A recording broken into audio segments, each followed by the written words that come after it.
We have a lot of fun here on the channel making fun of social justice warriors. I know I talk shit about people like Stephen A. Smith or LeBron James, the WNBA, the NWSL, Megan Rapinoe.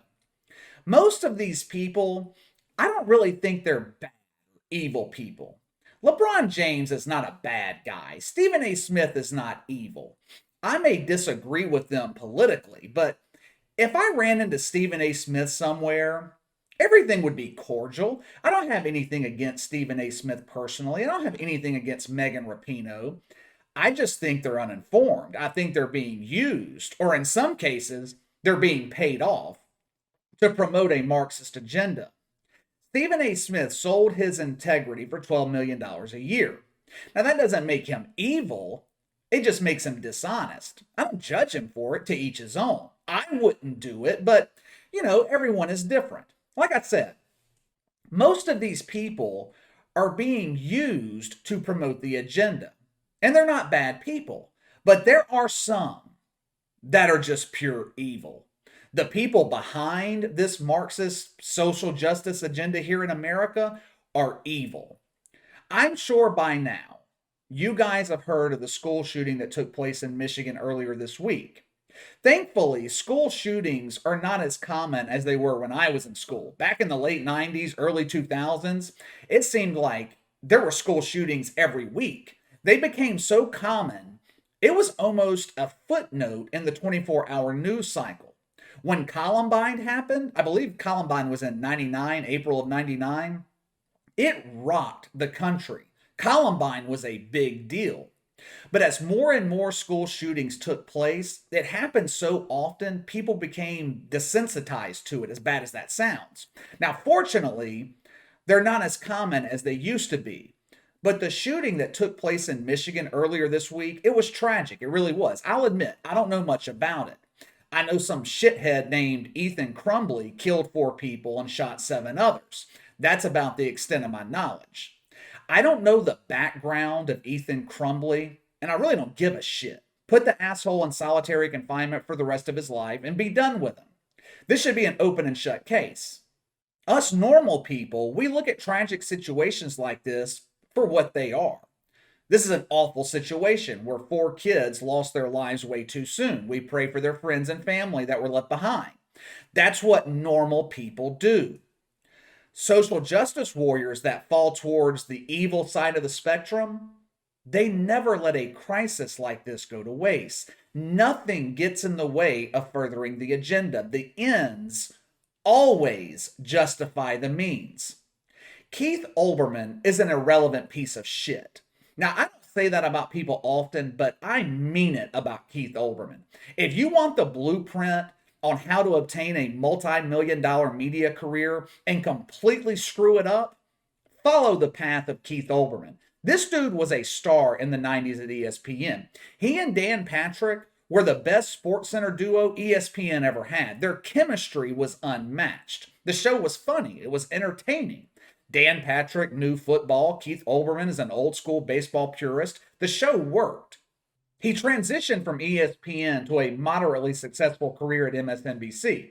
Now, they wouldn't renew his contract, so he took his show to Current TV, where he was quickly fired.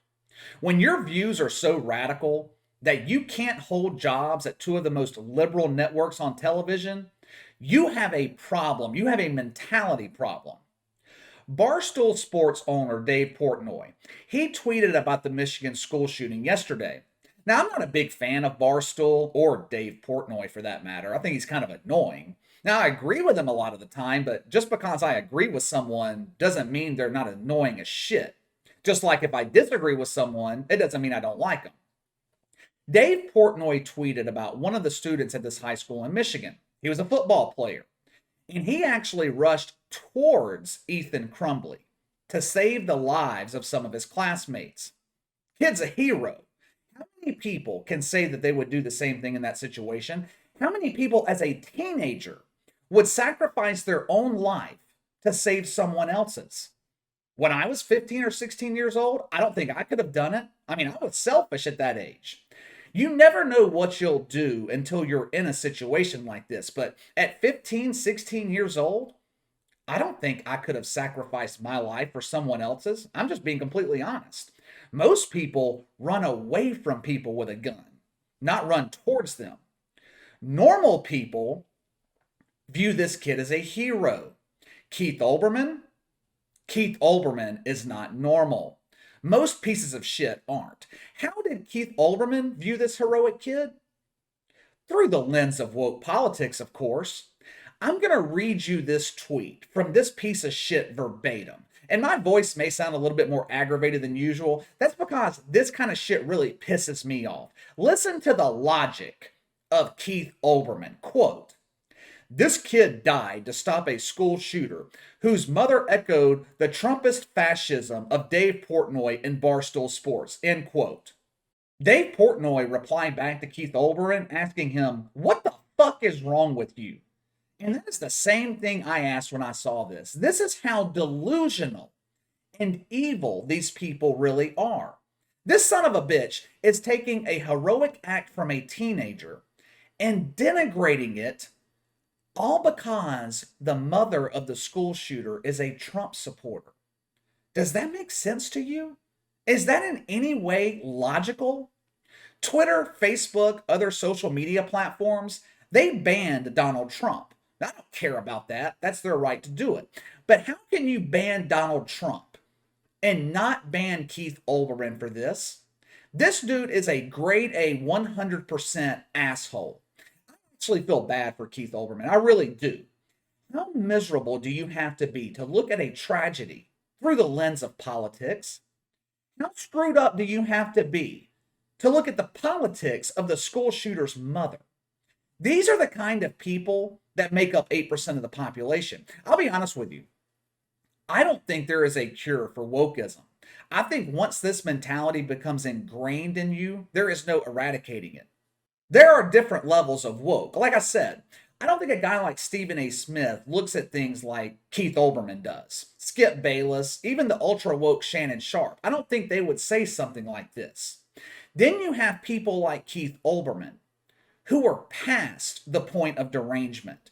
This dude is sick. He is sick. And the sad part about it, I think there are a lot of people in the mainstream media just like Keith Olbermann.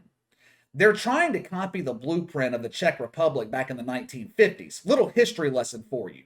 Back in the 1950s, the same thing happening in America today was happening in the Czech Republic. Communists were trying to overthrow the government. They used the same tactics that we're seeing today, demonizing their opposition, letting criminals out of prisons to cause chaos in the streets. The idea behind it, you cause so much havoc and crime that normal everyday citizens beg the government to step in and handle it. And they do by implementing communism and completely oppressing the population. In the 1950s in the Czech Republic, they were able to accomplish this without firing a single bullet from a gun. No war, no guns, wasn't needed. You wake up one morning living in freedom, the next day you're living in oppression. These social justice warriors, they're trying to do the same thing here in America. Now you may think, they only make up 8% of the population. No way they can get this done. Don't be fooled. 8% is more than enough to get the same thing done here in America. All it takes is for the rest of us to not pay attention to it. It's happening right now. They are trying to get this done right now. Think about how much has changed in the past 18 months. Mask mandates, lockdowns, COVID mandates, supply chain issues, gas prices, crime in major cities is out of control. Cashless bail. In New York City right now, you can walk up to a window and get shot up with heroin. None of this is by accident. This has all been planned out. Why do you think they wanted Joe Biden and Kamala Harris? They're both easily controlled. Joe Biden's out of his damn mind. Kamala Harris is in her 50s, has no idea who the hell she is. She has no identity. One day she's black, the next she's Hispanic, the next she's French. She doesn't know who the hell she is. They want you to be miserable. They create all of these problems, waiting for the population to beg them for the solution to the problems they created. The solution, of course, total control and oppression.